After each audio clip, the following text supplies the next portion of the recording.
Hello, hello. Thank you everybody for being here today. Today we're lucky enough to get to speak with Danielle DC Greschner, author of Out of Tune. And there is just so much I want, and frankly, I need to say about this story because as someone who has spiraled enough about late stage capitalism, seeing it pop up in a book that was incredibly relatable, but at the same time, like provided a wonderful sense of escapism and like managed to make me laugh consistently throughout, I thought did an incredible job of not just telling a story, but of communicating a much deeper kind of message. So hats off to you. It was definitely one of those stories that stands out for a very long time. Well, thank you. Of course. So we've got obviously Steve can join us today, but we've got quite a few questions from him, from myself. And first and foremost, we just need to ask, is this your debut? Yeah, that's my debut. Has it always been the case of like how long has this, I guess for lack of a better word, how long has this story been ruminating? And like walk us through that writing process a little bit. So I started writing it in 2016, so it Okay. did take a while. Um, I started writing it right after I graduated from music school, Mhm. and I guess I was kind of frustrated at the time that it was really hard to get any sort of decent job as a musician. And I just felt, you always get like, oh, do this gig for exposure, Yeah, not for yeah, actual yeah. pay. And so I guess I just felt like underappreciated, like Mhm. in my field, the whole field of music was Yeah. underappreciated. So the idea came to me, I think, because of that. So I'm like, why don't I just make a story where music is literally the thing that holds the universe together? I mean, I think it's an important concept. And well, one quick tangent I want to ask, what instrument do you Yeah. play? Or did you play? Do you play? I did classical voice. Oh, wow, beautiful. Yeah. Yeah. Um, I can understand how that would go underappreciated. I apologize for the society we live in and for everyone involved. Um, Yeah, but Timothy Chalamet doesn't seem to like it, so. well, a lot of people have opinions on him too. Um, so then following up with the idea of like music being the thing that holds the world together, because Steve and I were discussing this, I've got a little paragraph from him about it. Just the Mhm. idea of harmony and resonance being in tune. Um, and how there is this underlying pattern to the order of the universe and that evil is tending to go against it or to disrupt it. It's similar actually if you've ever read Steve's series starting with Icebreaker, it has that similar kind of dissonance where you're going against the grain in that regard. Um, Obviously with music holding the world together, it's something that kind of transcends 'cause it doesn't matter if what culture you're from, what part of the world you're from, your age, like it's something we can all relate to. I think everybody likes music. It's just a question of what type of music do you like? Mhm. And I think that that's a really cool kind of link because it can link everyone together. Um, Obviously, there's a lot of Hitchhiker's Guide to the Galaxy in here. Steve was mentioning Stephen King's Dark Tower series. Hmm. Do Interesting. you right? I haven't read it, so I can't speak on it, I unfortunately. read the first one. Can't remember what it's called right now, but yes, I did read the first one. Valid. So one of Steve's questions is there any kind of spiritual inspiration to the setting, to the plot line? Is it just kind of like this is it meant to be a direct commentary? Do you have yeah, because that Yeah, yeah, I would say it's more direct. I thought it Mhm. was pretty in your face. Yeah, it was. Yeah. Yeah, I think that's what I really enjoyed about it was the fact that you were maybe a quarter step removed from reality. Like Yeah. it is greed is the human experience, unfortunately, and I think we have tried time and time again to fight against it, and then it just keeps showing its ugly head. And I feel like as as myself, I feel like. every iteration of this just feels too heavy and it feels too big and it feels unbeatable, for lack of a better word. Um, so one of the questions I had was, oh, word, I wrote it down here. Um, one of the questions I had was when it comes to kind of the capitalism theme and everything, what role do you feel that literature like this has in kind of combating the late stage capitalism? Oof. Right. Um, that's a good question. I mean, I guess just the general communication, Mm, um, and spreading the word of like this is what's happening, um, and what can we do to change it? Just yeah, I don't know. That's a really hard question. hmm. Because I know like for from our experience and whatnot, obviously stories like this make the conversation a lot more accessible. Like Mhm. if I open a conversation with I need to rant about XYZ, it might be one thing someone in their 30s or late 20s or 40s, like people who understand it, but it's hard to, and I'm sure you experience this as a teacher, it's hard to get younger people to fully grasp the Mm. gravity of the situation. Mhm. So I think stories like this do a really good job of making the, for lack of a better word, making the problem a lot more accessible to a lot of people. That way you get the kind of mind directed towards something at an early age. So you have more people working on the problem. But how big, and I know we spoke on this briefly, but how do you feel your role as a teacher played into kind of your storytelling practices and Mm. process? Um, yeah, it was definitely a big role. I actually, while I was writing the book, was in the process of becoming a teacher, a certified teacher. Yeah. Um, I was teaching English in China when I first started writing it, so I was an uncertified teacher at the time, and then I came back to Canada and did the actual degree.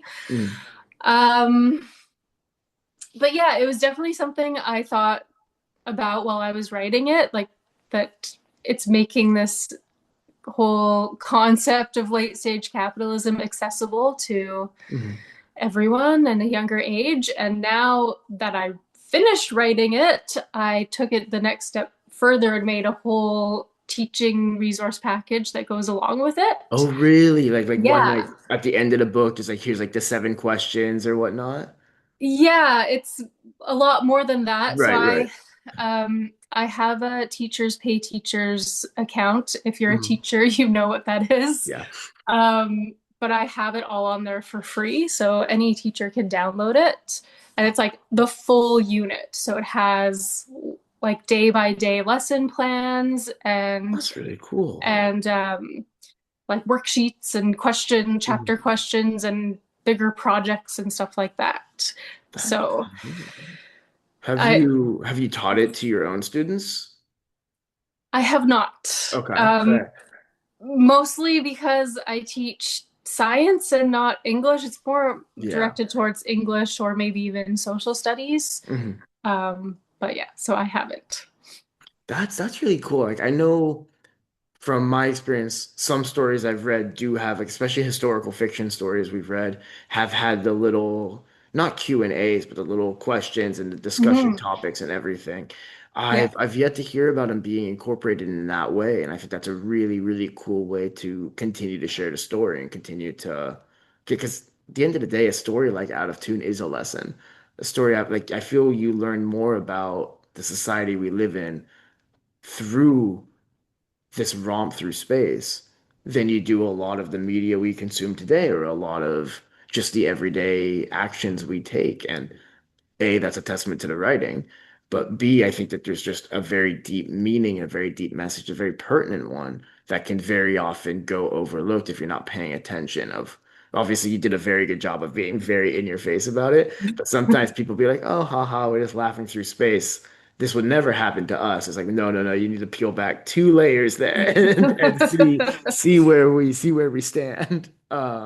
Yeah, That's really cool. it's like Black Mirror, but the funny version. Yes, and I've actually, obviously, I tried not to get into Black Mirror during COVID because life was falling apart. But I've Yeah. gotten into it now when the world seems to be falling apart, and it's heavy. I do like it, but I like media. I think a lot of us appreciate media that actually sits there, like that lingers. Media that you watch an episode or you read a section, and then 3 months later, it still pops into your head. And I think that's stuff that leaves you processing, that stuff that leaves you actually thinking and questioning, because at the end of the day, you want to be growing and think like reading and watching TV and all this kind of stuff. At the end of the day, you have like different versions of it. You have your escapism, you have your growth and all this, and they all serve a role. But I think there needs to be a little bit more geared towards the things that make you question and the things that make you challenge the everyday beliefs that we run into. Um, Yeah, I especially love just the genre of speculative fiction mhm. when it's like just like, oh, maybe in like 50 years this will be us, you know? It's like Yes. super plausible. So that's why I really liked Black Mirror. And especially in sci-fi when authors kind of predict the technology of the future. Hmm. Hmm. Like somebody recently told me that I predicted, and I didn't even realize this until they told me that my book predicts the Ozempic craze right Yes, now. yes. Yeah, if you started writing it in 2016, 100%. Like Yeah.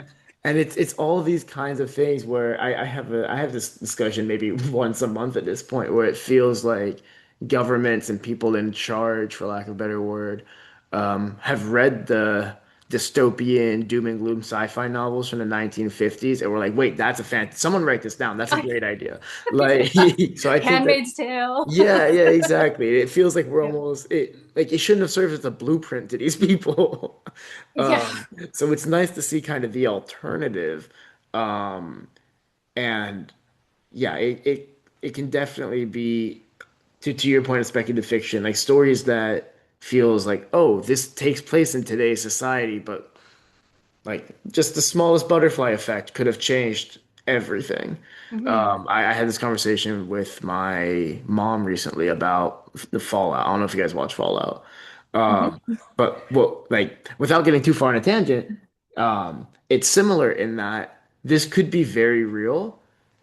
It's just like there's a level of absurdity that makes it feel like it's still in the fantastical. Yeah. But this is, I think, what makes Out of Tune stand out so much is that this is a society that it mimics ours.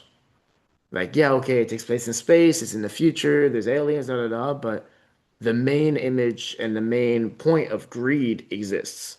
And I'm sure it exists on other planets, I'm sure it exists in other societies, and it's all encompassing.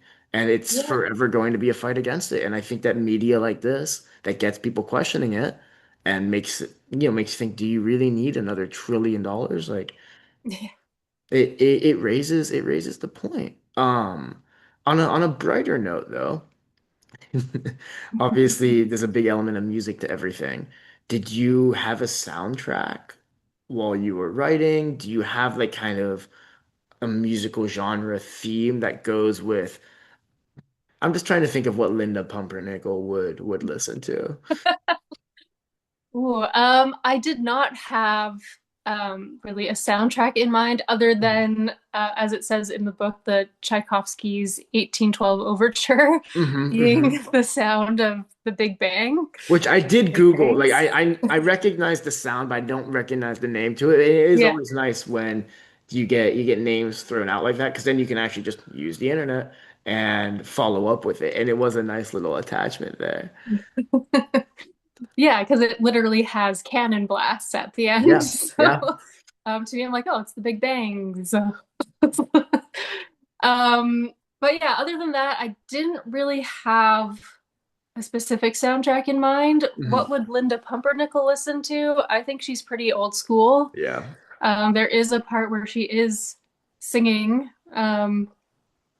in the style. She's changing the words to, I think Yes. it's a In the choir. Puccini, not in the choir, but when she's trying to convince, I don't Oh, want I to give mean, the spoiler alert. if you're watching an interview about the book, go back and read the book. There's spoilers I need to discuss, so you're fine.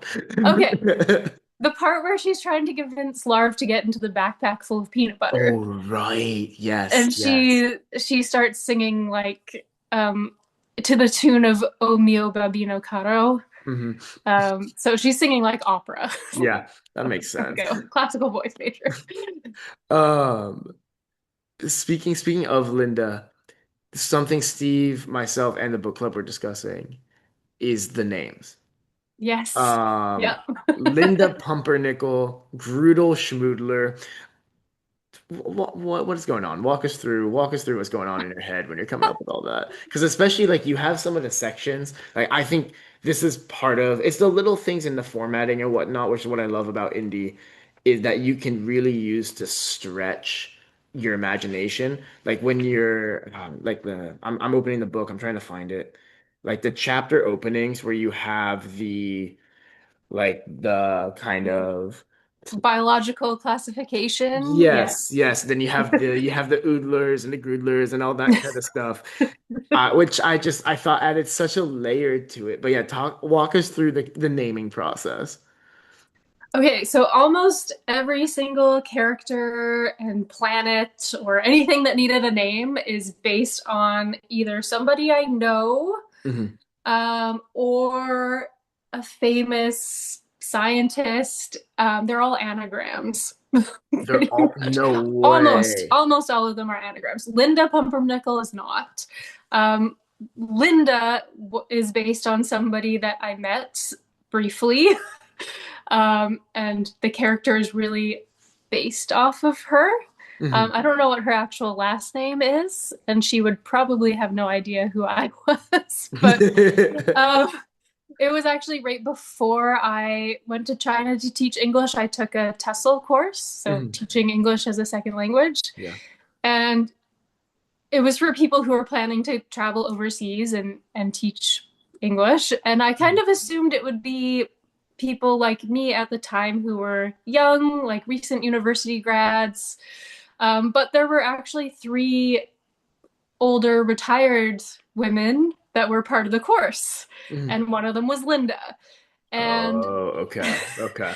and she was a lovely person, and she was one of those people who you'd be having this discussion in class, and she would just go on a tangent that was totally off topic.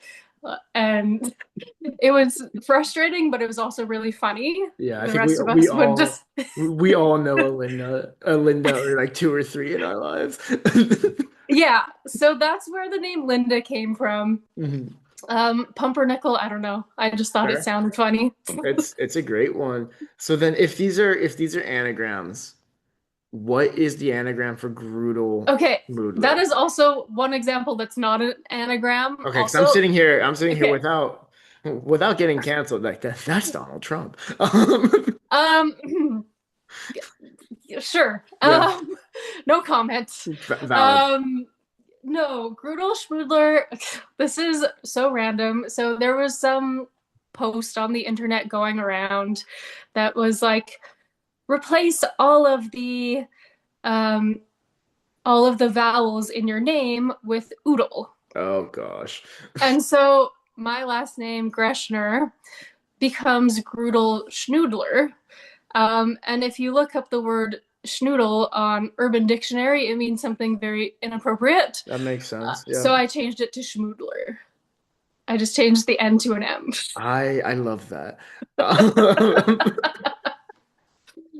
And it's always interesting to see how like the inspiration behind and how like media is connected in that kind of form because like yeah like some stupid little thing you'll see on Facebook or Instagram or whatnot can have such an impact because you remember like just a small thing here, a little thing there, and it all interconnects as it were. That's really fun actually. But I yeah, if you want some of the anagram examples, Mhm. Treep, the plant, Yeah. that's Peter, who is my Oh yeah. current partner, Nice. who was a little offended that he ended up being the toxic plant in the book. um, there's a planet called Twansy, which Mhm. is an anagram of Winston, which Okay. is, hold on, he's right there. Oh, hi, That's buddy. Winston. Um, the scientist guy, Snodster Slinelli, that's Mhm. Neil deGrasse Tyson. Oh, that's well done. I would It's not have, basically just him. yeah, I would not have put that together. That's very well done. Yeah. So there's a lot more Oh, too. that's really fun though. I think it's always names are always an interesting one because everyone's got different ways to go about it. I haven't heard of too many authors using anagrams because I feel like it's more work, but obviously it pays off. It's really really cool. One of the things I wanted to discuss was actually the opener of the book, the Hmm. prologue, Hmm. because it opens intensely. And I think because forgive me, it's been a few months since I've read it. I just remember my immediate feeling when I read it, feeling like, oh, these are people on like a palm oil farm kind of Hmm. thing. Yep. Just, they're completely dispensable. There is no, like they have no alternative. They're there for the purpose that they need to survive, and they know nothing else. And I think you hit us on the head really hard just to start. Um, and I think that had a it was very, very impactful because like from the get-go, you're kind of open going, what is going on? And then you follow up with, oh, that's relatable. And then it just gets into the actual story. And I did like the connection at the end there, as well. It took me a second to put two and two together, but yeah, I thought that the book was very well organized and connected. So I wanted to ask, are you more of a planner? Are you more of a pantser? How much? Because obviously, if you've been writing it since 2016, were you winging this? Like, what's going on? Yes, that's why it took Okay, me so long. valid. Because I was winging it. Um, so there was periods of time, like when I was doing um, my teaching certification, I Mhm, was in school for a year and a half where I didn't work on it at all. So I had to go back and reread it and figure out what was I doing here, what was I yeah. writing about.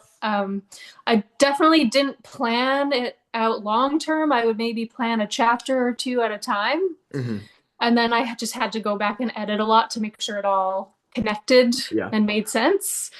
So that was a really long process. The prologue was actually I think, the very last thing that I wrote, or one Mhm. of the last things. It wasn't originally there at all.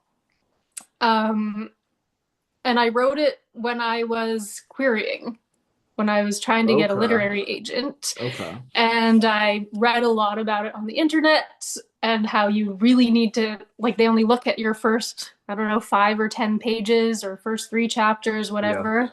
And so I was trying to come up with a strong opening. Yeah. No, it hits. Um, so yeah, it was kind of the last thing that I wrote, and then obviously tied it in later. Mhm. Um, but then, of course, I discovered that apparently literary agents don't like prologues. Apparently, that's not trendy right now. So Well, it didn't work. I was gonna ask what was the querying process like for you? Because that's the unfortunate reality with trad publishing is like if it's not trendy, if it's not this or that, they're not going to give you the time of day, which is frustrating. Which part Mm. of why we're here is like so many good stories get overlooked. Yeah. Yeah, it was like screaming into the void. Hmm. Hmm. And yeah, I did a lot of research about it, and yeah, it's not, my book is not romantasy. It's Yeah, not, yeah. you It's know, not the it's not thing high that's trending. fantasy and all this kind of stuff. Yeah. Yeah, there's no like spicy, sexy fairy scenes. So Well, I think it's, it's frustrating because they have a model that they try to sell, and mhm. it's series. And Yeah, if yeah, you write and I'll get into this because I have follow-up questions, but if you write like a standalone story, it's not nearly as marketable unless you already have a name for yourself, which is so frustrating. yes. That's another thing too that kind of, yeah, frustrated me as well. Mhm. Is yeah, it's not a series. It could be a series, like Yeah. if it's definitely open to being a series, and Mhm. if some traditional publisher was like, here's bunch of money to write Yeah, the series, sure, I I'll could do make it a that. series, no problem. Like, Yeah. Um, but as an indie author who has a day job, yeah. it's just, it's hard to find the time to do that kind of thing. So it's kind of a double-edged sword. Mhm. Yeah, we know very few indie authors that have the privilege of writing as their full-time work. I think the ones who do are either kind of retired or they transitioned from trad publishing to indie publishing after they Mm, already created a name and a yeah. voice for themselves. But it really, and this is something Steve and I harp about, but it's frustrating how there is a model to it. Like you want short, choppy chapters where it's hard for people to put them down. You want to write long, like 10, 12 book series. That way you only ever have to market the first one, end them all Mhm. on cliffhangers. And then you want to just pump out like a book a year, 2 books a year. And it's like, that's just not how people are. Yeah, I'm more Some of people a are, but quality over quantity type of person. mhm. Um, and yeah, the other thing, like I was saying with the very beginning, the opening of the novel, they want to know your main character immediately, Yeah, is another thing interesting. that I did not do. I mean, it's in the first chapter, it's not in the prologue. Yeah, yeah. I mean, I think the prologue sets the scene for like it kind of shows you the world that we're in, and it Mhm. highlights the ugly truth. Because yeah, we can laugh about an alien getting blown up or whatnot, but it'll just pop up on the news and you'll scroll past it, or it won't even pop up on the news. Mhm. And I think that's a tough one because the voices are being hidden in literature as well because it's not going to pop up on the shelf. Uh, Yeah, like it's interesting. I read a lot of older sci-fi, mhm. and I think about if you were querying those books nowadays, they wouldn't stand a chance. Yeah, yeah, 100% they wouldn't stand Yeah, a chance. because they don't necessarily start out with like this opening like action sequence. It's like a Hollywood movie that they want. Yeah, and like even Yeah. even like outside of sci-fi, you have books like Moby Dick that have like a 150-page section just on how whales work. Yeah. Like that wouldn't happen today. No. And it's one of those things where there's obviously just pros and cons. Like not all classics stand the test of time, Mhm. but it is crazy how much it's just marketing and branding and all that kind of stuff rather than the actual story. Because the story is second to the cover, which is infuriating half the time. Mhm. Yeah. Um, another question I wanted to ask, the Mabatu. Am I pronouncing that right? Mhm. Um, first question is that an anagram? Um, it's a it's initials. Oh, Acronym. that's That's the that's word. It's right. an That's right. acronym. It was an acronym. Yeah. Oh gosh, I'm not gonna find it. It's Um, the most attractive being in the That's what universe. it is. That's what it Yeah. is. Um, I loved because I was just picturing it the entire time, and I never put a face to it. I was No. just like, this is a conglomeration of bubbles floating around. Um, it's like Yeah, it I felt it I felt very yeah. cosmic to me. Yeah, I purposely made it like didn't fully describe it in detail because I wanted Mhm. people to picture their own beautiful creature. Yeah, yeah. Yeah. I really liked that, and I thought it added a really interesting element to the story of like I can't go outside. Da da da. It's a double-edged sword. I can't do this. I can't do that. Um, it caught me off guard. Like she goes to the tea house, they meet the Mabatu, and they're like, I thought this was a legend. And it threw a wrench in their plans. Ended up being beneficial. Um, yeah, I thought it was a very unique character to add. Uh, who who would it be? You mentioned Peter. No judgment here. Everyone has their celebrity crushes and whatnot. Who would play the Mabatu in the movies, or would it just be a kid blowing bubbles? I think I have thought about this, Okay, and I always pictured it being someone like RuPaul, like a that's fantastic. like some sort of fabulous drag queen. Yeah, yeah, yeah, yeah. Someone who knows, but also like, Well, because the Mabatu is also like really, really smart. yeah, Yeah. That's one of the things because it's been around It's since been the around for beginning of ages. time. Yeah. And they're also very So snarky. yes, they're sassy and they're super intelligent. They speak all these languages. So yeah, I kind of think RuPaul would embody that character, being both fabulous but really smart at the same time. That's fantastic. Yeah. I need to process that for a second because like now And I'm going through the Mabatu scenes of like the Mabatu running. Now I'm like picturing RuPaul sprinting down the street like doing the well, um, and like, I think RuPaul's also pretty has stood the test of time, yeah, been yeah. I around think for a like while. anyone in the limelight, they have their problematic moments. Um, but yeah, no, some people have been in the limelight for a while. Mhm. I've got two because I'm looking at the time. We got about 7 minutes left. I've got a few more smaller questions, specifically well, something Steve and I like knowing is Easter eggs. And like Out of Tune gives us the vibe, obviously, with the anagrams and stuff, that there's a lot of little Easter eggs hidden in there. Mhm. Mind sharing some, if any just pop to mind? Ooh. Yeah, I think the main Easter eggs would be those anagrams, Yeah, and I valid. there are more that I haven't told you about. Yeah, well, we'll have to go Um, back through. that I want people to try to figure out. Yeah, Because super there are valid. some others that are based on more famous people, Mhm. like Neil deGrasse Tyson. Yeah. Um, that's oh gosh, I I'm sure there are more Easter eggs. I can't even think of what they are right now. There's definitely like little pop culture references in there. Yeah, I've Um, enjoyed those throughout. It's always nice, and it adds that level of like connection to and like relatability to just our everyday experience as well. yeah, and then yeah, there's little jokes like if you understand music theory, there Mhm. are some jokes that I have some musician friends that they commented on it, Oh, but nice, nobody nice. else has. So there's Uh, some musical Easter eggs in there.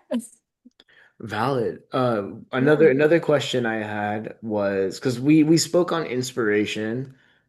Where did you get your like what? Obviously, you have an element. It's your story. You created it. Where did you take inspiration from? Um,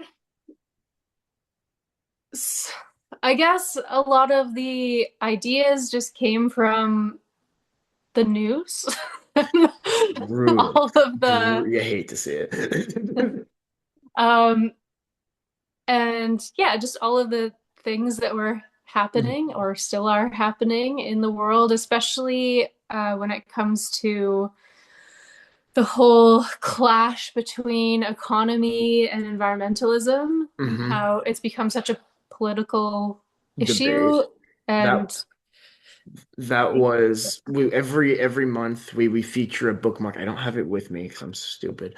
But the quote I put on the bookmark was science. Ha, what about the economy? And I was like, oh man, we're so cooked. I think I saw the picture of it. That was a good quote. Uh, um, so yeah, just kind of the frustration of like it doesn't matter how much money you have if there's no Earth left. There's no planet left. I made the mistake of rewatching The Lorax recently. Yeah. And it hits Mhm. very different right now than it did when I was Mhm. like 11. Um, and yeah, because people are gonna soon enough realize that you can't eat money, and it's gonna get pretty bad. But with the last 3.5 minutes left, I wanna follow up. Obviously, you said there's the teaching resources and everything. Mhm. Um, and I'll add everything to like the comment box below, the description, that's the word. Um, for people who liked Out of Tune, what do you have? Are you working on anything else in the future? Where's the best way people can get a hold of you? All that fun stuff. Yeah, so like I said, I'm not working on a sequel, Mhm. but I'm open to it. I do have ideas floating around, one of them being um, an origin story for the Mabatu, maybe. Ooh, that'd be very cool. Yeah, because Yeah. they've been around throughout the test of time. Yeah. Yeah, so that is an idea I have floating around. Hmm. I also recently started working on a book which I think might end up being a young adult novel. Hmm. Um, that's not at all related to Out of Tune, it's Yeah. totally different. It's more of a kind of monster, lake monster story that's based on a local lake that I live a 5 minute walk away from. Oh, cool. It probably will involve elements of like climate change and environmental stuff again. Hmm. This lake, it's called Fetus Lake, not fetus, fetus. Okay. Okay. Um, A good distinction. Yeah. yeah. And there's always signs up there that say, warning, toxic algal bloom. Mm. And it's a very popular swimming spot, but you have to be careful not to accidentally drink any of the water because it can make you sick, and Yeah. they want you to keep your dogs out of there. Yeah. Um, so, but it's also very, very popular in the summertime for swimming. Lots of kind of high school aged kids go there, and there's a lot of cliff jumping. Yeah. And every year, somebody gets seriously injured, or last summer, somebody drowned Yeah. and passed away. And that's happened a few times. And so that kind of gave me the idea of maybe this person didn't actually drown, maybe there was a lake monster that pulled them under. Or Mm. so, yeah, I'm gonna try to make this kind of local fable, I That's guess. fair. I mean, write what you Yeah. know. And like, I live in Oregon, and we have a lot of like the swimming holes and stuff out here, and people die in them Mhm. every year. Yeah. It's very because you're isolated, you're rural, you don't have cell phone service, and kids trying to impress each other doing stupid things, and shit happens. On a brighter note, Hmm. for people who want to keep up with everything you're working on, I think you have a website. I'll make sure I link it. And yeah, we got 40 seconds left. Just a huge thank you again. Thanks for dealing with my Yeah. technical difficulties at the beginning and being patient. Um, I loved Out of Tune. It's been easily one of my favorite novels because I'm a big sci-fi junkie, and it's just been real fun to get into. The cover art was great. It was cool watching the video of the cover artist going through and making Mhm. it as well. Obviously, in the fight against AI, it does do a huge, it helps a lot. If yeah, if you're looking for cover art, get a video done. Like artists will do it. But Mhm. hats off to you. For those of you who made this far, thank you for joining us. Thank you for joining us, Danielle, and we'll stay in touch. Take care, everybody. Thanks All again. right. Thank you. Bye bye.